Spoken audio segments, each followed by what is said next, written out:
Maji wa Mawengi TV ni kukaribisha tena katika kipindi chetu cha michezo, tukiweza kuangazia mambo mbalimbali ya kimichezo ambayo yamekwisha kutukia katika viwanja na ambayo yanakwenda kutukia katika viwanja. Mimi ni Goodluck Muhete na leo tuko hapa maeneo ya stand kwa ajili ya kuweza kuzungumza na wana michezo mwenzetu kabisa kwa uzuri kuelekea mchezo wa nusu finali kule barani Ulaya. Mchezo utakwenda kwa kukutanisha Arsenal dhidi ya PSG, huku PSG wakiwafuata Arsenal katika jiji la London pale. Mambo yatakwendaje au mambo yatakuwaje?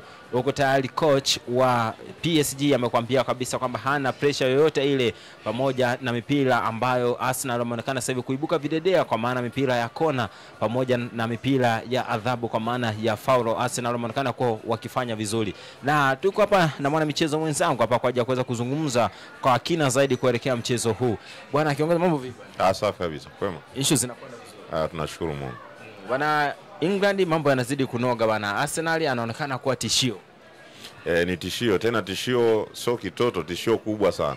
Ukiangalia Arsenal wanapocheza kwenye michuano ya klabu bingwa barani Ulaya kwa sasa hivi, wanacheza tofauti sana na ukiangalia wanapocheza kwenye ligi ya Uingereza pale EPL. Arsenal kwa mimi nikiangalia katika timu zilizobaki zinazocheza nusu finali, hizi timu 4, na waangalia kama Arsenal ni tishio zaidi kulingana na namna ambavyo wanacheza. Unajua watu hawaelewi, kuna utofauti mkubwa sana namna ya kucheza kwenye ligi na kucheza kwenye michuano hii ambayo inakuwa ya knockout. Nikiwatazama Arsenal wanavyocheza, aina ya wachezaji walionao, aina ya mwalimu walionaye, wana kila sifa ya kuwafanya kuwa wawe timu tishio.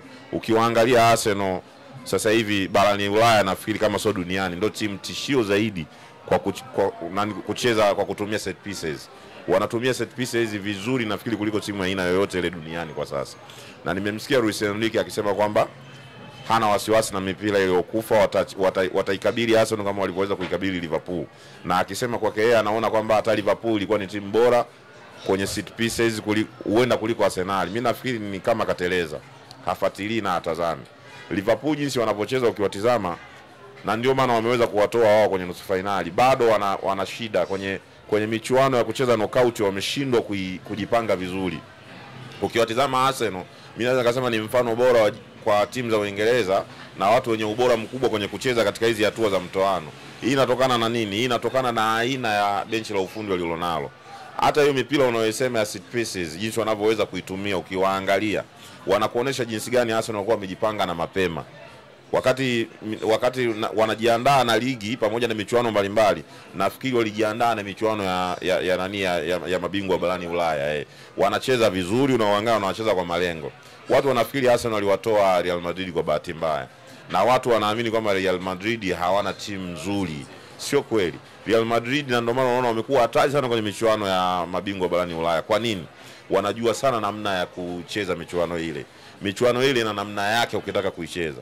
Na kama unakuwa hujaipatia setup ya kucheza hizi michuano ya home and away, unaweza ukakaa kwa zaidi hata misimu 10 ukajiona una timu bora na bado ukawa ufanikiwi. PSG kwa nini mpaka leo tunawaongelea hawana Champions League pamoja na kuwa wao na wachezaji bora wa kaliba ya ubora duniani? Ni kwamba walikuwa bado hawajajua jinsi ya kucheza hii michuano. Ni timu, mimi nikiangalia kwenye historia ya klabu bingwa ni Barcelona peke yake ndio ameweza kumudu kushinda michuano ya klabu bingwa Ulaya wakiwa hawana timu inayocheza kwa triki ya namna michuano ya Ulaya inayotakiwa kuchezwa. Barcelona na Manchester City. Na ndio maana ukiwachunguza Manchester City wamekuwa wanafanya vizuri sana kwenye Uingereza, lakini wamekuwa na struggle kushinda ubingwa wa Ulaya. Ukiwatizama Man City wana mara moja, lakini wana zaidi ya miaka 6 au 7 wanasumbua kwenye soko la Ulaya na ni kwenye soka la Uingereza. Lakini wakija Ulaya wanakuwa wanaonekana wanateleza. Ni kwa nini? Michuano ya Ulaya ina aina ya uchezaji wake tofauti na jinsi watu ambao wanavyofikiria. Michuano ya hii unayoiona ya knockout inachezwa kwa triki na mipango. Inategemeana una mwalimu wa aina gani na ana wachezaji wa aina gani. Umewaona Inter? Mimi naweza nikasema baada ya Arsenal kuonekana ni timu hatari katika hatua kama hii waliofikia sasa hivi katika hizi timu 4, mimi naweza nikasema Inter ni hatari sana. Hata FC Barcelona wanatakiwa wawe makini sana wanapokwenda kucheza nao mechi mbili.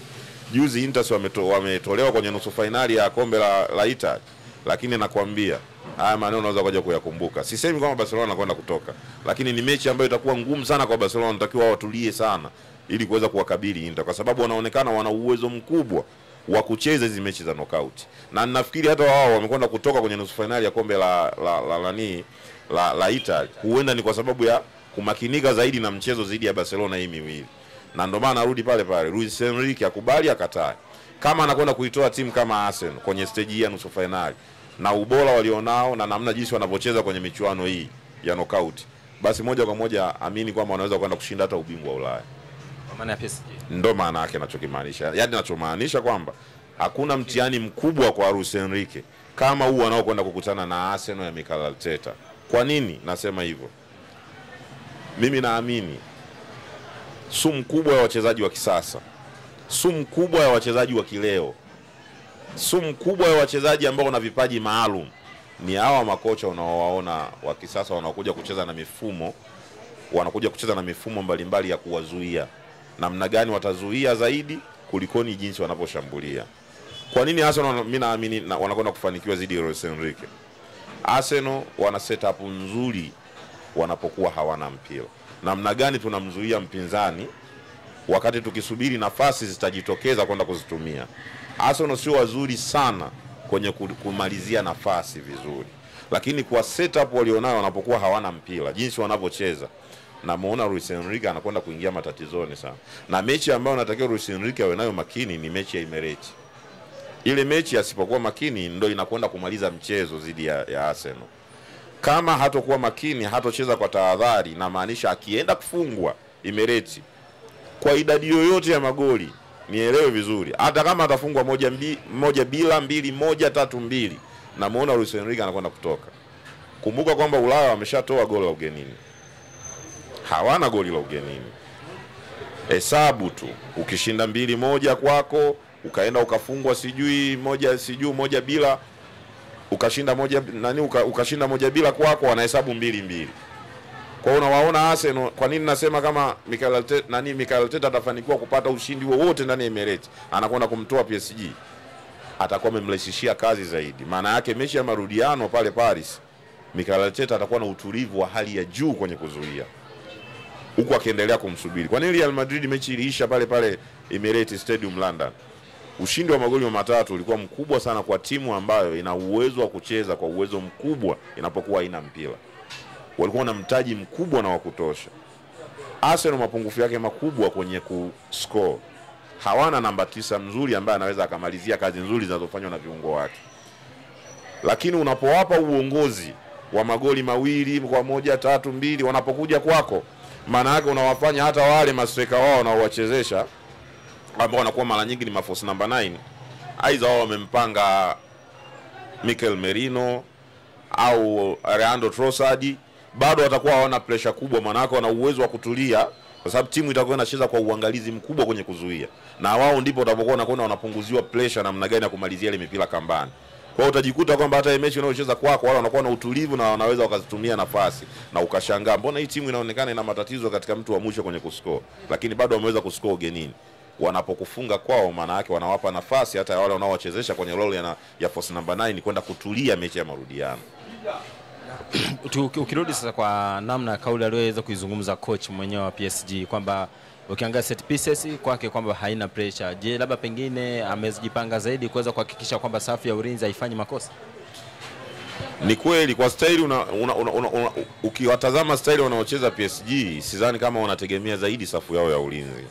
PSG wanategemea zaidi safu yao ya kiungo na ushambuliaji.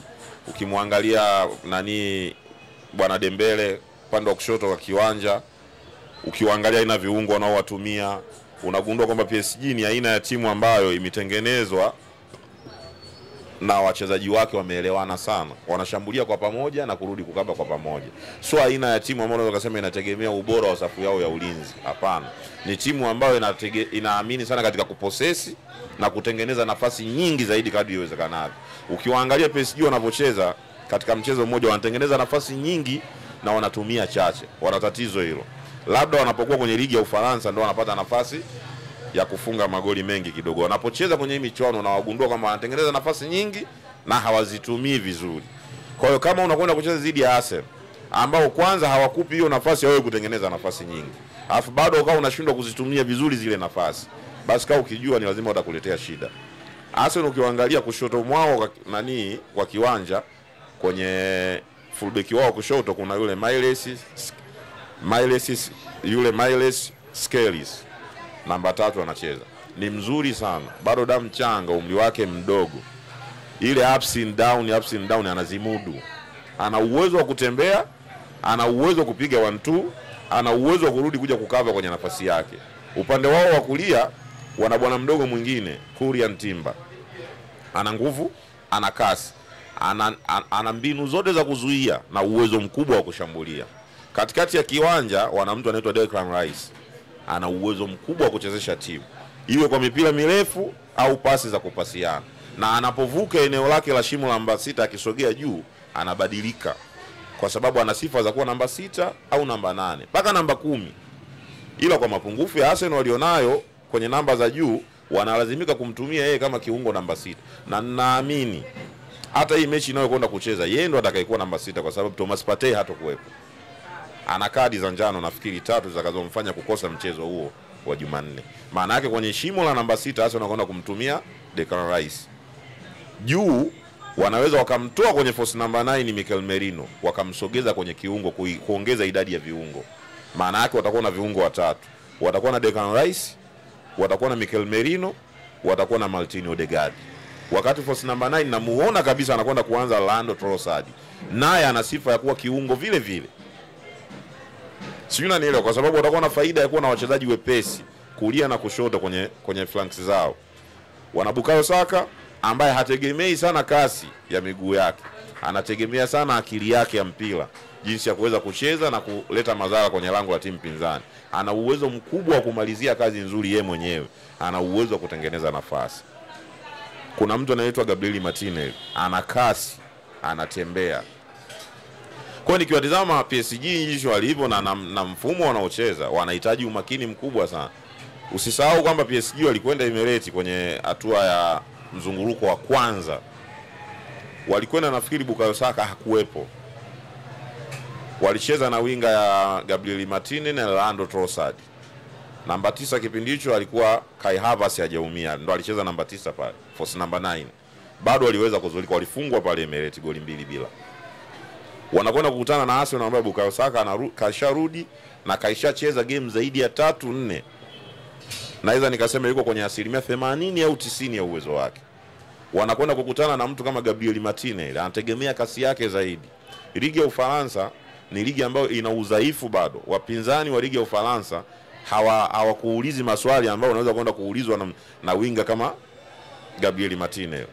Kwa hiyo nafikiri Luis Enrique anasema kwa sababu yeye ni mwalimu, ni lazima ajiamini na ndipo atakapowaaminisha wachezaji kwamba hii mechi tunakwenda kuingia tuna uwezo nayo. Lakini anahitaji umakini mkubwa zaidi kuliko ni Arsenal. Anakwenda kucheza na Arsenal ambayo iko very compact kupambana kwenye michuano ya aina hii. Mfumo wanaocheza Arsenal wanaweza kuona mapungufu, wana majeruhi wengi. Lakini mfumo na aina ya mchezo wanaocheza unaendana na michuano ya klabu bingwa barani Ulaya. Kwa hiyo naona PSG anahitaji umakini mkubwa kuweza kuvuka hapo.